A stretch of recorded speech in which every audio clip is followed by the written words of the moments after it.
नमो भगवते वासुदेवाय। ओम नमो भगवते वासुदेवाय। ओम नमो भगवते वासुदेवाय। नारायणं नमस्कृत्य नरं चैव नरोत्तमं देवीं सरस्वतीं व्यासं ततो जयमुदीरये। नष्टप्रायेषु भद्रेषु नित्यं भागवत सेवया भगवती उत्तमश्लोके भक्तिर्भवति नैष्ठिकी। नमः ॐ विष्णुपादाय कृष्णपृष्ठाय भूतले श्रीमते भक्तिवेदान्त स्वामिनिति नामिने। नमस्ते सारस्वती देवे गौरवाणी प्रचारिणे निर्विशेष शून्यवादी पाश्चात्य देशतारिणे। वाञ्छाकल्पतरुभ्यश्च कृपा सिन्धुभ्य एव च पतितानां पावनेभ्यो वैष्णवेभ्यो नमो नमः। जय श्री कृष्ण चैतन्य प्रभु नित्यानंद श्री अद्वैत गदाधर श्रीवासादि गौर भक्तवृंद। हरे कृष्ण कृष्ण कृष्ण हरे हरे, हरे राम राम राम हरे हरे। हरे कृष्ण।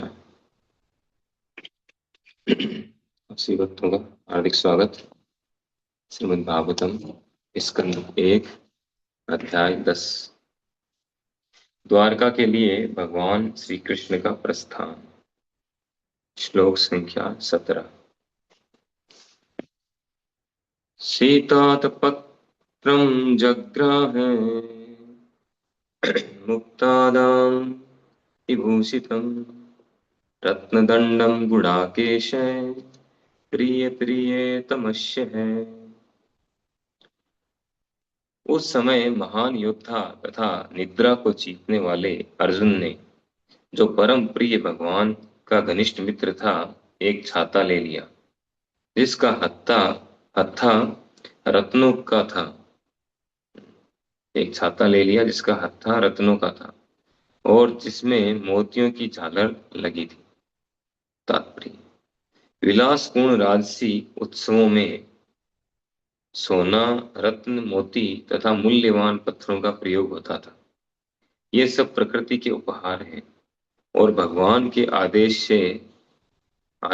से पर्वतों, समुद्रों द्वारा उत्पन्न किए जाते हैं और तब वे उत्पन्न होते हैं जब मनुष्य आवश्यकता के नाम पर व्यर्थ वस्तुओं के निर्मित करने में अपना अमूल्य समय नहीं गंवाता। औद्योगिक उपक्रमों के तथाकथित विकास से वे सोना, चांदी, पीतल तथा तांबा जैसे धातुओं के बजाय गट्टा पारचा के बर्तनों को काम में लाते हैं। वे शुद्ध घी के स्थान पर कृत्रिम घी का प्रयोग कर रहे हैं और शहरी जनसंख्या के चौथाई भाग के पास रहने के लिए कोई आश्रय स्थान नहीं है। श्रील प्रभुपाद की जय। तो सूत गोस्वामी जी शौनक आदि ऋषियों से प्रसंग बता रहे हैं। भगवान श्री कृष्ण हस्तिनापुर से द्वारिका के लिए प्रस्थान कर रहे थे। उस समय सभी जो है हस्तिनापुर वासी बहुत अधिक दुखी थे, विरह का अनुभव कर रहे थे, क्योंकि भगवान से बहुत अधिक उनका प्रेम था, अटैचमेंट था। ये सब चर्चाएं पहले कर चुके हैं। और चाहे स्त्रियां हों, पुरुष हों, बच्चे हों, वृद्ध हों, सभी भगवान से प्रेम करते थे। इस कारण वो भगवान से दूर नहीं होना चाहते थे। अब इस श्लोक में बता रहे हैं कि जब भगवान बाहर निकले महल से रथ की ओर जाने के लिए, तो उस समय अर्जुन को यहाँ पे कहा गया है महान योद्धा तथा निद्रा को जीतने वाला, गुड़ाकेश, है ना। अर्जुन को गुड़ाकेश बोला जाता है। यहाँ गुड़ाकेश शब्द भी दिया है श्लोक में। रत्न दंडम गुड़ाकेश है। तो गुड़ाकेश का मतलब है जिसने नींद को जीत लिया है। गुड़ा अर्थात नींद और ईश यानी ईश्वर। कंट्रोलर, जिसने नींद को कंट्रोल में कर लिया, नींद के वशीभूत नहीं होता। अर्जुन की विशेषता थी। अर्जुन जब प्रैक्टिस करते थे अपने गुरुदेव के पास, है ना, द्रोणाचार्य जी के पास धनुर्विद्या की, तो रात रात भर प्रैक्टिस करते थे। दिन में सीखते थे इनसे और फिर रात भर प्रैक्टिस करते थे। और कोई नहीं करता था, केवल अर्जुन करते थे रात रात भर प्रैक्टिस। तो इतनी प्रैक्टिस थी उनको, और रात रात भर करने से और नींद पे उनका पूरा कंट्रोल हो गया। इसलिए वो गुड़ाकेश कहा गया। गीता में ये शब्द आता है, रूपा जिसको एक्सप्लेन करते हैं, गुड़ाकेश का मीनिंग बताते हैं। तो अर्जुन जो गुड़ाकेश हैं, जिन्होंने नींद को जीत लिया और महान योद्धा है, महान योद्धा भी थे, क्योंकि उन्होंने महाभारत का युद्ध जीता। उससे पहले कई बड़े बड़े युद्ध जीते। जब स्वर्ग में गए थे अस्त्र शस्त्र लेने के लिए अपने पिता इंद्रदेव के पास, तो उन्होंने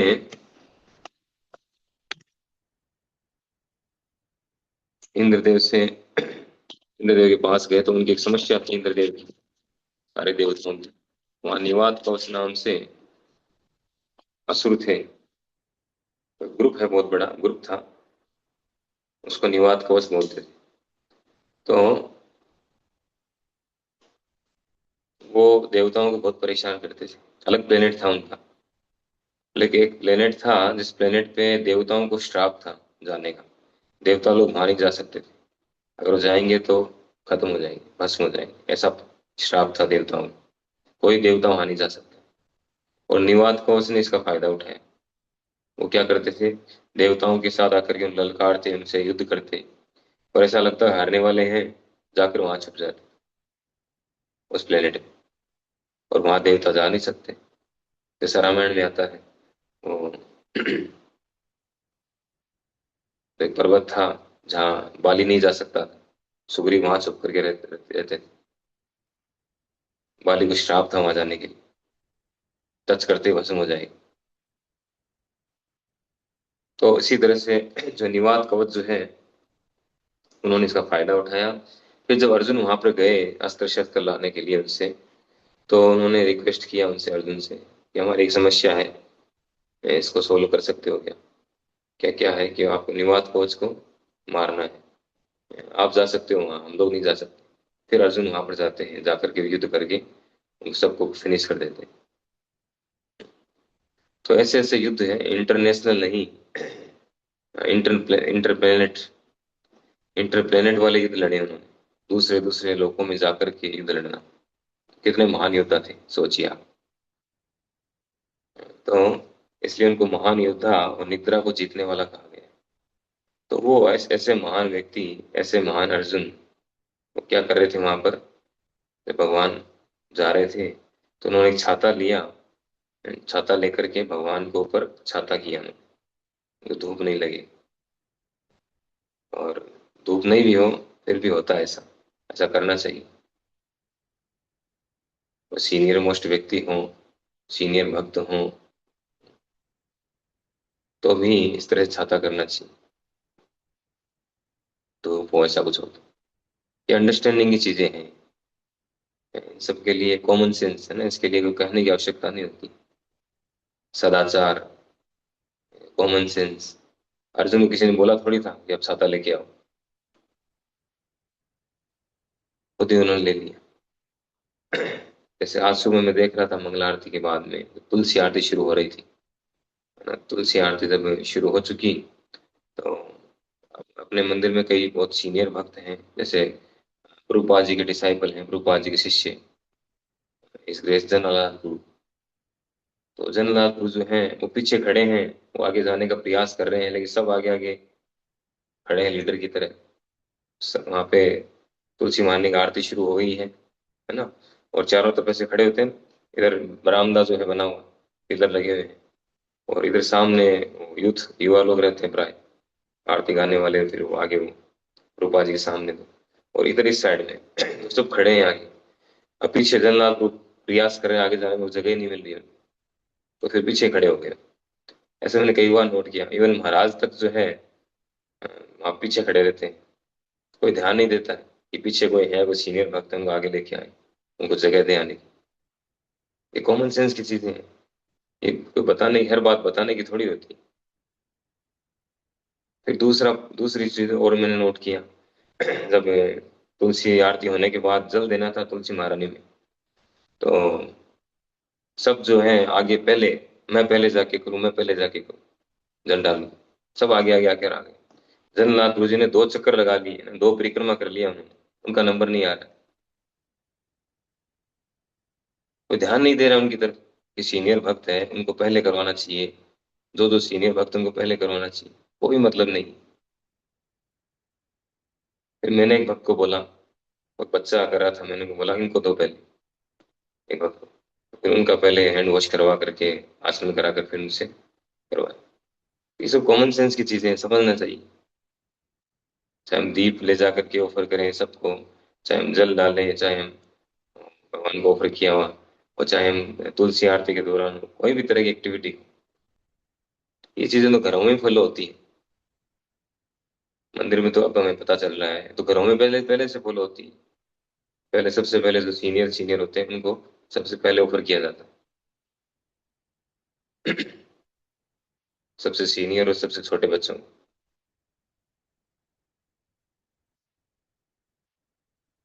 लेकिन common sense is not common. तो अर्जुन ने तुरंत जो है छाता उठा लिया।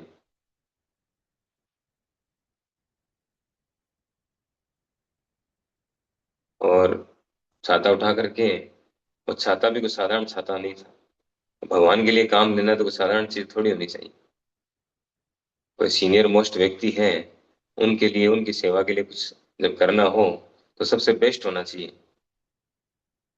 ऐसा नहीं भगवान को ऑफर करना है, वो फटा हुआ 10 का नोट कहाँ है, वो छांट करके लेके जाते हैं पर्स में डाल करके मंदिर, है ना। भगवान को तो ऑफर करना है, भगवान कौन सा देखते हैं, धीरे से डाल देते हैं फटा हुआ नोट। या जो कई लोग जमीन दान देते हैं, तो जोड़ जोड़ झपाड़ की जमीन होती है, जिसमें कोई लफड़ा चल रहा है, जिसके कागज नहीं बने हुए हैं, उस जमीन को कहते हैं ये मंदिर को दान दे देंगे ताकि वो लड़ते रहे लाइफ टाइम। या पीछे एक जने ने बताया मुझे कि हमने कहा हमें कुछ एक जगह दो आप, प्रचार शुरू करना है एक कॉलोनी में। तो उन्होंने कहा एक सरकारी जमीन पड़ी है, उस पर कब्जा कर लो।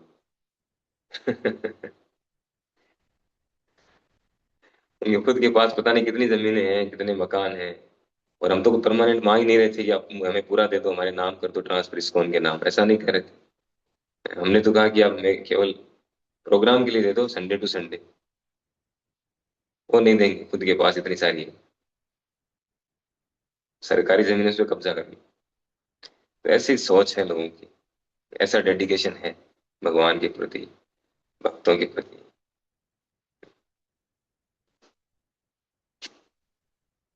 तो भगवान के लिए सबसे बेस्ट होना चाहिए। तो अर्जुन ने जो छाता लिया, वो छाता बहुत बहुमूल्य छाता था। उसका हत्था जो है, वो बहुमूल्य रत्नों से जड़ित था। अभी आप जाएंगे अपने यहाँ पे, अ, अमेरगढ़, जयगढ़, या सिटी पैलेस, नहीं और भी जो जितने गढ़ हैं पुराने पुराने, उनमें जाके देखिए, ऐसी ऐसी चीजें मिलेगी आपको। तलवार का हत्था भी ऐसे जड़ाई किया हुआ है, उसका ऊपर का कवर भी, मियान जो है वो भी जड़ाई की हुई है, स्टोन जड़े हैं उसमें कीमती, सोने, 24 कैरेट सोने से। और जो भी चीजें हैं जो राजा महाराजा लोग काम लेते थे, वो इतनी रिच होती थी। तो प्रभुपाद जी बता रहे हैं यहाँ पर तात्पर्य में कि विलासपूर्ण राजसी उत्सवों में सोना, रत्न, मोती तथा मूल्यवान पत्थरों का प्रयोग होता था, और ये सब प्रकृति के उपहार हैं। पहले जो राजसी उत्सवों में जो चीजें प्रयोग होती थी, जैसे पाल की यात्रा निकालते थे भगवान की, उसमें वो पाल की जो है भगवान के लिए सोने की पाल की होती थी, या सोने से जड़ित होती थी, रत्नों से जड़ित, ऐसी चीजें होती थी। तो वो सब मूल्यवान, और वो सब जो है प्रकृति के उपहार है, कोई मैन मेड चीजें नहीं होती थी वो। प्रकृति द्वारा मिले हैं, मनुष्य के उसको तराशता था भाई, एक्चुअल में वो रियल प्रीशियस, जैसे प्रीशियस बोलते हैं उसको, मनुष्य उसको बना नहीं सकता। तो प्रकृति के द्वारा, प्रकृति के उपहार हैं और भगवान के आदेशों से पर्वतों, समुद्रों द्वारा उत्पन्न किए जाते हैं। ये सब जो है पर्वतों और समुद्रों से उत्पन्न किए जाते हैं। या तो समुद्रों में जैसे मोती है और कई तरह के स्टोन्स हैं, या पर्वतों से प्राप्त होते हैं, माइन से प्राप्त होते हैं। माइंस में क्या है, पर्वतित है, पहाड़ी है अंदर। तो पर्वतों और समुद्रों से ये जो है प्रीशियस ये प्राप्त होते हैं। लेकिन कब प्राप्त होते हैं, रूपा जी बता रहे हैं। अभी जो है इनकी इनको प्राप्त करना बहुत कठिन हो गया है और क्वालिटी बहुत लो हो चुकी है। जैसे जो इसको माणक बोलते हैं ना, माणिक्य संस्कृत में माणक, वो सबसे कीमती होता है राशि रत्न में, नवरत्न में। तो आजकल वो चीज नहीं आती। आजकल फिलिंग वाला चलता है ज्यादा, ग्लास फिलिंग, फिलिंग कर देते उसमें। पहले ओरिजिनल और बेस्ट क्वालिटी का जो आता था स्टोन, वो नहीं आ रहा है, दुर्लभ हो गए। तो इस सब का कारण बता रहे हैं गुरुपाद जी यहाँ पर। कारण है कि तब उत्पन्न होते हैं जब मनुष्य आवश्यकता के नाम पर व्यर्थ वस्तुओं के निर्मित करने में अपना अमूल्य समय नहीं गंवाता। आज आवश्यकता के नाम पर क्या क्या हो रहा है आप सब जानते हैं। आवश्यकता के नाम पर प्लास्टिक बना लिया गया है, नहीं तो प्लास्टिक का आविष्कार किया। और प्लास्टिक जो है वो मनुष्य सभ्यता के लिए या मनुष्यों के लिए, कैसे पूरी पृथ्वी के लिए अभिशाप है, बहुत बड़ा अभिशाप प्लास्टिक। उसके वजह से अभी ऐसी ऐसी स्थिति हो चुकी है बहुत सारी जगह पर, प्लास्टिक के पहाड़ बन गए हैं कई शहरों के बाहर। और प्लास्टिक को रिमूव नहीं किया जा सकता, खत्म नहीं किया जा सकता, केवल बनाया जा सकता है इसको। हालांकि ये भी पेट्रोलियम से बनता है। लेकिन जो भी है, मनुष्य का दिमाग है, ऐसी चीज बनाई उसने। भगवान ने डायरेक्ट प्लास्टिक थोड़ी दिया है। तो ये इतना खतरनाक है, ये कभी खत्म नहीं हो सकता। और जहां जैसे जमीन में जहां जाएगा ये, और जमीन में पड़ा रहेगा सालों तक, सालों सालों लग जाएंगे इसको खत्म होने में। सैकड़ों साल लग जाएंगे, हजारों साल। और ये जितने टाइम उस जमीन में रहेगा उतना टाइम इसको जहरीली बना देगा जमीन। उसका जो अ, उपजाऊ, जो उसका गुण है, अ, वो खत्म हो जाएगा उस जमीन का। इतना जहरीला है। कैंसर जो होते हैं, कई प्रकार के कैंसर प्लास्टिक से होते हैं, बच भी नहीं सकते। पानी की सप्लाई जो है वो प्लास्टिक पाइपों में हो रही है। पानी की पूरी लाइन प्लास्टिक पाइप में हो रही है, कहाँ बचेंगे। घर में जो फिटिंग होती है वो प्लास्टिक की हो रही है। घर में आरओ लगा है, वो पूरा प्लास्टिक का बना हुआ है। उसके फिल्टर पूरे प्लास्टिक के बने हुए हैं।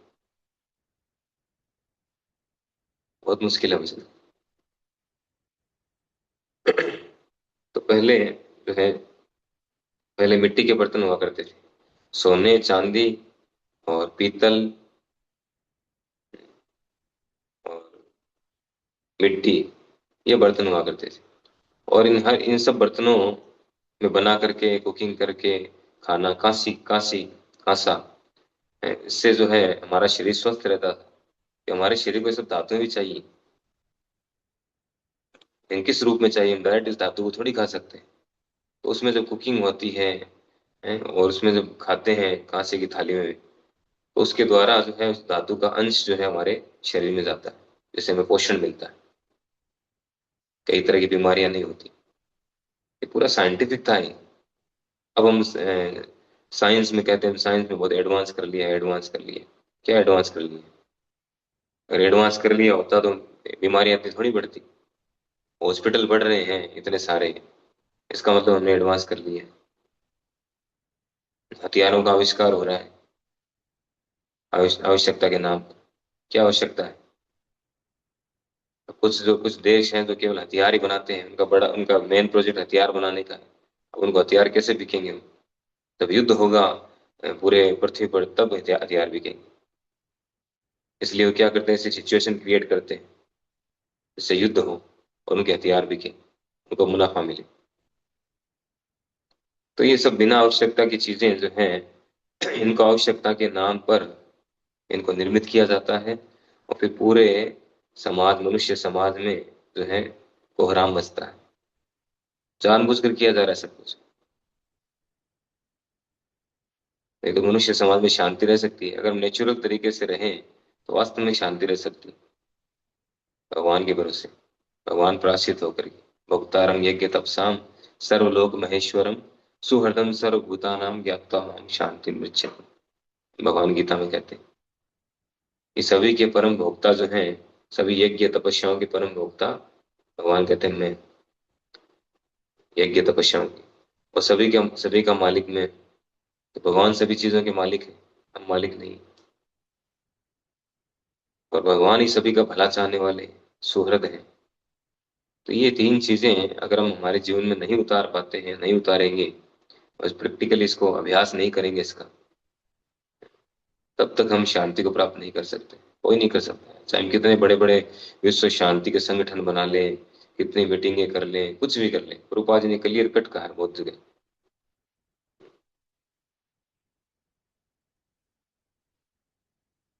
तो ये सब अनावश्यक वस्तुओं के आविष्कार होने से, और इनका इतना, प्लास्टिक कितना बढ़ रहा है, हर चीज प्लास्टिक की हो गई, हर चीज। और बर्तन एल्यूमिनियम के बर्तन, भारत में कभी भी एल्यूमिनियम के बर्तन यूज नहीं लेते थे। एल्यूमिनियम का बर्तन तो पॉइजन क्रिएट करता है, कैंसर का मूल कारण है एल्यूमिनियम का बर्तन।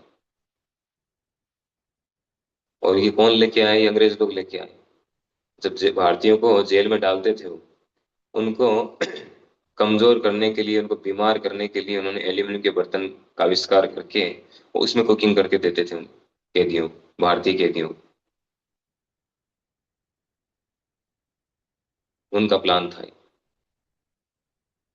ताकि वो अंदर जेल में रहे, वो खाना भी मिल रहा है, उनको पता भी नहीं चले, और वो धीरे धीरे ऐसे ऐसी बीमारियां होकर खत्म हो जाए, कमजोर कर देंगे।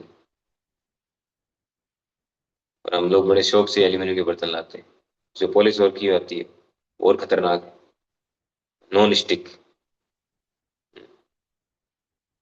तो ये सब चीजें जो है, और स्टील, स्टील के जो बर्तन है, स्टील क्या है? लोहा है। सबसे जो है लो कैटेगरी की चीज है स्टील। कोई तो उपाय नहीं रहा लोगों के पास में। पीतल के बर्तनों में, कांसे के बर्तनों में कुकिंग करना उनको आता ही नहीं है, पीतल के बर्तनों में सब भूल गए हैं। मिट्टी के बर्तनों में कैसे कुकिंग होती थी वो पता नहीं। आज भी हम जगन्नाथपुरी जाते हैं, देखिए वहां पर न तो कोई गैस चूल्हा काम लेते हैं, न कोई इलेक्ट्रिसिटी काम लेते हैं। वो कितने बड़े लेवल पर कुकिंग होती है। हजारों लाखों लोग एवरी डे वहां प्रसाद ले रहे हैं, फिर भी प्रसाद खत्म नहीं होता। वो कितने बड़े क्वांटिटी में बनता है। एक चूल्हे पर 7 पोट रखे जाते हैं, एक के बड़े बड़े पोट हैं, एक के ऊपर एक साथ रखे जाते हैं मिट्टी के। और सबसे ऊपर वाला पहले पकता है।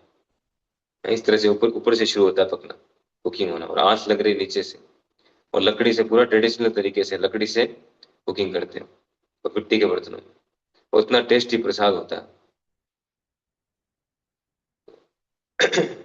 हमारी लाइफ तो, शहरी लाइफ जो है, शहरी के आजकल गांव भी ऐसे हो गए, पूरी आर्टिफिशियल लाइफ है, नेचुरल है ही नहीं।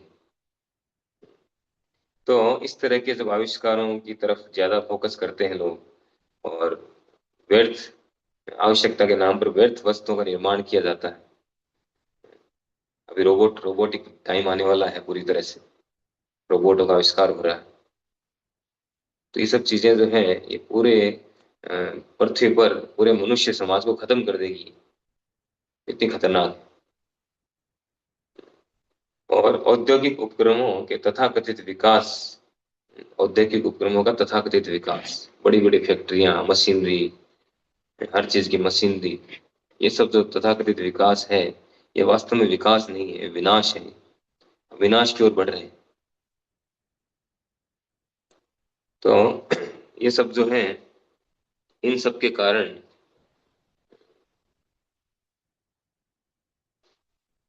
रूपा जी बता रहे हैं कि ये सब चीजों में समय वेस्ट करना है, वेस्टेज ऑफ टाइम है। तो इन सब चीजों में जब समय वेस्ट करते हैं लोग, तो फिर प्रकृति क्या करती है? प्रकृति भगवान की इच्छा से चलती है, माया दक्षिण प्रकृति। तो इन सब चीजों की सप्लाई, जो मुख्य चीजें हैं, सोना चांदी हीरे जवाहरात, इनकी सप्लाई कम हो जाती है इसी कारण से।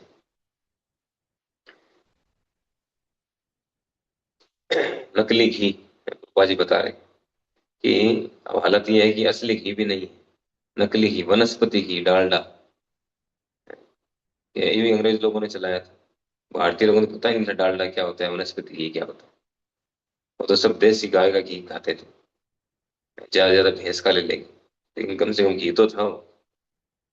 अब तो पूरा प्योर डालडा है। इवन जो रेडीमेड जो हम देसी घी लाते हैं पैकिंग वाला, उसकी तो कोई गारंटी नहीं है क्या है उसमें। शायद गवर्नमेंट की तरफ से भी कुछ होता है, कितना परसेंट मिला सकते हैं, ऐसा कुछ होता है शायद। है, पता नहीं, जो भी है, लेकिन उनका प्रोसेस जो बिलोना के प्रोसेस तो नहीं होता। तो इस तरह से कुछ भी असली नहीं है, सब कुछ नकली है। तो प्राय लोग तो डालडा घी खाते हैं, नकली। बहुत खतरनाक है, हार्ट के रोग तभी बढ़ते हैं। रूपा जी ने क्लियर बताया कि ऑयल जो है, तेल जो है, वो आउटसाइड एक्सटर्नल यूज के लिए, और घी इनसाइड, बाहर यूज। तेल जो है उसको अंदर नहीं, बाहर की तरफ मसाज करने के लिए काम, और घी को अंदर। तो हर चीज जो है नकली हो चुकी है, हर चीज मिलावटी हो चुकी है। जितना भी ये जो रिफाइंड ऑयल आता है, ये सबसे खतरनाक है, रिफाइंड ऑयल, वेरी डेंजर। इससे अच्छा है कि व्यक्ति को आसपास में जहाँ वो जो कच्ची घानी होती है, ये कच्ची घानी तो आजकल कोल्ड प्रेस मशीनें आ गई हैं, सामने निकालते हैं, उससे तेल निकलवा के लाना चाहिए। उसकी कॉस्ट ज्यादा होती है, वो बहुत सस्ता आता है पैकिंग वाला। तो सस्ता क्यों आ रहा है, विचार करना चाहिए ना, इतना सस्ता क्यों आ रहा है। हम सामने निकलवा के लाएंगे, वो आ रहा है 400 रुपये लीटर, और वो दे रहा है 200 रुपये लीटर। इतना फर्क क्यों। इसका मतलब वो कुछ ना कुछ मिला रहा है, एकदम थर्ड क्लास वाला पाम ऑयल दे रहा है, पाम ऑयल। विदेशों में पाम पाम ट्री के जो पाम फल होते हैं बड़े बड़े, उनको तोड़ करके, पाम ऑयल विदेशों में बैन है, अमेरिका में और इसमें यूरोपियन कंट्री में पूरी तरह से बैन है पाम ऑयल। और वो यहाँ पर बड़े चाव से खा रहे हैं सब, और मिला मिला के दे रहे हैं हर चीज के। ऐसी बहुत सारी चीजें जो वहाँ बैन है, वो यहाँ चल रही है,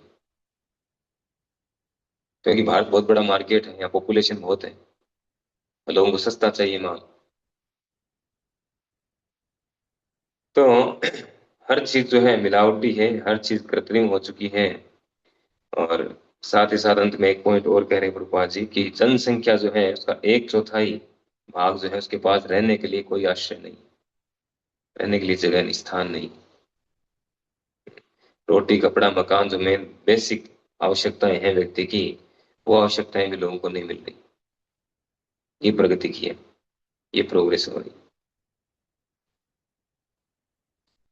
तो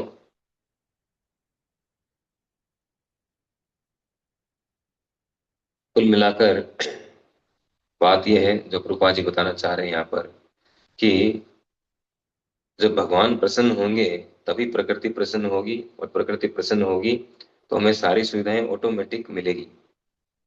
जैसे इससे पहले हम युधिष्ठिर महाराज के इसी में पढ़े थे शायद, पीछे कुछ श्लोक में। एक श्लोक में पढ़ा था कि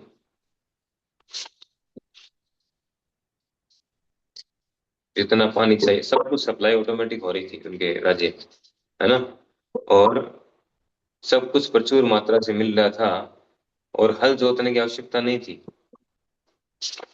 खेती करने के लिए। कह रहे हैं, हल चलाने की आवश्यकता नहीं थी। जितना आवश्यक था उतना अन्न जो है पृथ्वी अपने आप प्रदान करती थी। ऐसे कई राजाओं के समय हुआ ऐसा। जो राजा भक्त होते थे, राज ऋषि होते थे, उनके समय में प्रकृति इतनी प्रसन्न होती थी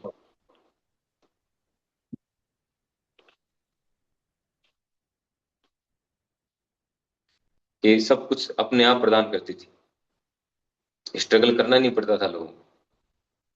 अब तो स्ट्रगल क्या, अब तो जो है हर चीज में अन्न उगाने के लिए कितनी यूरिया, कितनी तरह के जो है ये कीटनाशक ये प्रयोग किए जाते हैं। ये स्थिति हो गई। आप पंजाब जाएंगे, हरियाणा जाएंगे, वहाँ पे इतना कीटनाशक है, वहाँ पे खेती बहुत होती है हरियाणा पंजाब में। इतना कीटनाशक काम लेते हैं कि वहाँ पे जो खेती करने वालों को इतना, इतने लोगों को कैंसर हो चुका है कि सरकार को एक ट्रेन चलानी पड़ी है वहां से बीकानेर के लिए। इसका नाम है कैंसर ट्रेन। ट्रेन का नाम ही कैंसर ट्रेन है, और स्पेशली केवल उसी लिए चलाई गई कि पंजाब से वो बीकानेर जाएंगे कैंसर हॉस्पिटल में ट्रीटमेंट कराने की। सोचिए कितनी प्रोग्रेस की है। तो ये है। तो जब तक भगवान को सेंटर में नहीं लाएंगे, भगवान के आदेशों निर्देशों का पालन नहीं किया जाएगा, और भगवान पर आश्रित नहीं रह करके हम खुद अपने आप को कर्ता या सेवर या डूअर या बॉस बनाने की चेष्टा में लगे रहेंगे, तब तक ये सब स्थितियां ऐसे बिगड़ती रहेंगी और कभी शांति नहीं हो पाएगी। हरे कृष्णा। श्रीमद् भागवत महापुराण की जय। श्रील प्रभुपाद जय।